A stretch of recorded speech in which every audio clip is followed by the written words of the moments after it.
Hello, good morning mga buddy. Happy Sunday to all. Happy Sunday sa lahat ng ating mga followers, subscribers, silent viewers. Shout out sa inyong lahat. Happy Sunday. Nakasimba na ba ang lahat mga buddy?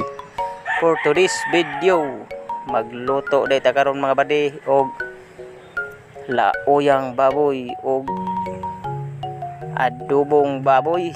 Pasintabi day buddy sa mga hindi kumakain ng baboy katulad ng ating mga kapatid na Muslim. Ito na pala mga buddy.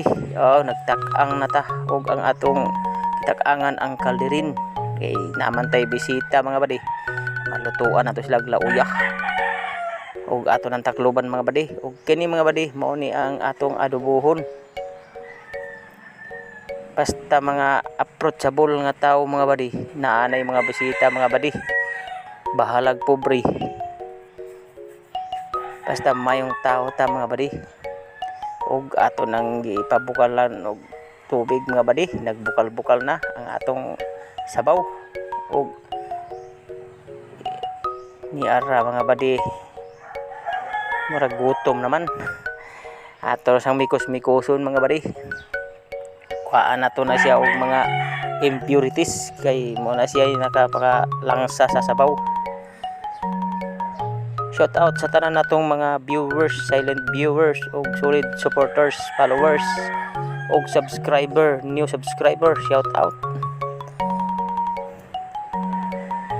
Pagbukal-bukal lang atong sabaw mga buddy oh. Yummy always. Relax ta karon mga buddy, wala tay luto sa atong bananakyo kay Sunday man, relax. Og ato nang tilawan. Ay, bago pa gani nalunod ang kuan. Ato na pong gipaluto sa atong magulang ang adobo diha mga buddy kay siya may expert anang adobo. Akong magulang mga buddy oh. Hadlok pa siya mga buddy kay kuan, mapisik-pisik ang panakot. Mga buddy, mahurot ba siya kay nang lukso ng karne. Pwede isugas mantika ng lukso. Og diyan ang mga buddy, mikos-mikos na sa akong ate mga buddy. Og hapit na siya maluto. Toyo na lang ang kulang ana mga buddy. And that's it for today's video.